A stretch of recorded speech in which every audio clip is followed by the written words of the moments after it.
So Rowley, the dog whistle champion, at it again, trying to divide black Trinbagonians from the rest of society.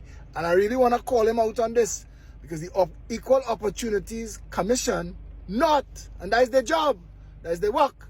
But when you appoint PNM people in charge of all these state organizations, you could do nonsense and get away with it. Rocky Point, Christopher Columbus, and now the murder in Maruga. I want to show Keith Rowley something. In Trinidad and Tobago, every creed and race is supposed to find an equal place. Hear what you're doing. You're telling the people who fighting for the environment in Rocky Point from your 1% finances, you're calling them trust fund children. And you tell black Tobagonians, it's trust fund children want to go and surf in the ocean and blocking you getting work to build wherever they're going to build in Rocky Point and work. When Eric Williams became Prime Minister, he said, Massa they done. No longer will African children be hewers of wood and drawers of water. But under the PNM, Trinidadians, Afro-Trinbagonians have been reduced to the bottom rung of society. So when Keith Rowley tell them about the trust fund children, I want to tell Keith Rowley, every single person in this country that have a trust fund, get it from Trinidad. They get it from Trinidad dollars. They get it from Trinidad taxpayers' dollars. They get it from oil and gas. They get it from corruption. They get it from government contracts. So why you don't tell these black Tobagonians where their trust fund?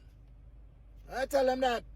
Why do I explain to them the $3 trillion that passed through this country like a dose of salt? How come they ain't get no trust fund? When you want to talk about Columbus, like Columbus brings slaves to Trinidad. You want to move Columbus ship and your dog whistling them. Columbus never bring no slaves. The British brought slaves. Why don't deal with the Queen?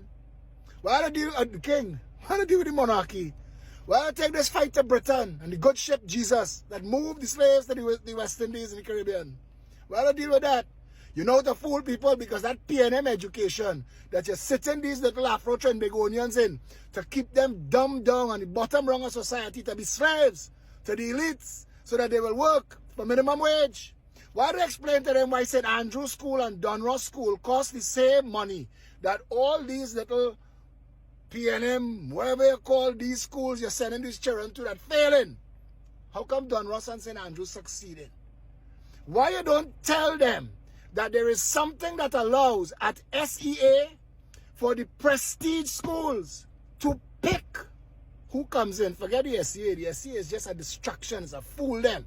Why do you explain them? You want to make Black Lives Matter in Trinidad? Keith Rowley, let me show you how you make Black Lives Matter. If you were really serious, if you wanted Black Lives to matter, and I want every PNM talking head who like to ride for me, ride for this, you know. Let me tell you how you make Black Lives Matter, Keith Rowley. You fix the schools. You go down by Fatima College and Mokorapo and you find out why across 16 feet of pitch, Mokorapo fail and Fatima is a prestige school. Find out why and fix it. Because there's little black children coming out of Mokorapo failing with nothing to do with their lives, that ending up as hewers of wood and drawers of water, suffering hustlers and ending up in gangs and committing crime and dying young. Go and find out the difference between Fatima and Mokorapo and see if it is not the PNM education. Level the education play field. Go in the banks and find out when Afro-Trinbagonians come for loans to start businesses and credit to float their businesses.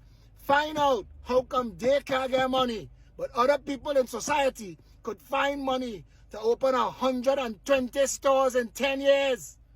Do that. Level that play field. You want to make Afro-Trinbagonians feel that you think Black Lives Matter to you? For Black Lives to matter in Trinidad and Tobago, you need to treat with the borders of Trinidad and Tobago. You and every Minister of National Security need to answer as to why this little 2x4 postage stamp country have drugs and guns flowing through it to make people like these little failed children that coming out of your failed education system into gangsters. Explain to them why in a country that have 50,000 law enforcement personnel, you can't stop 100 members of a gang. Tell them why you can't deal with that. Tell them why we can't rent some helicopters for the money we're paying Johnny Sukaran family to rent buildings we don't use. Tell them they have helicopters now in America with ground penetrating radar that you could find the button in somebody's pocket. Tell them that. Tell them why we're not doing those things. Tell them why our Coast Guard park up 24/7 and you're not dealing with nobody to stop the flow of guns and drugs into the country over the open borders. Tell them why, even though the Customs and Excise told the Joint Select Committee that containers coming through the country free sheet, nobody checking, nobody examining, because there are no staff and the place set up bad, set up to fail, like the education system. Go and tell all these Afro-Trinbagonians that your dog whistling. Go and tell them why their lives failing. Go and tell them why Dupre and Jack Warner get pressure, but none of the other businesses in this country who built empires on money laundering and very suspicious activities never feel the pressure that the two biggest black businessmen in this country face. Tell them Lawrence Dupre and his family built a business that was bigger than every empire put together. Massey, Sabga, all of them. You shut down, or you shut down Dupre, and Dupre business still in receivership, make so much money, PNM looting it. Go and explain that to Afro-Trinbagonians. When you're telling them Black Lives Matter, tell them the reality of what really going on in Rocky Point. Tell them the reality of how you're disposing of national assets to your elites and your finances. And then tell them when they have nothing to give their children, tell them when property tax come and remove the opportunity for them to create generational wealth so the children can get a start in life. Explain that to them and then tell them why you believe Black Lives Matter.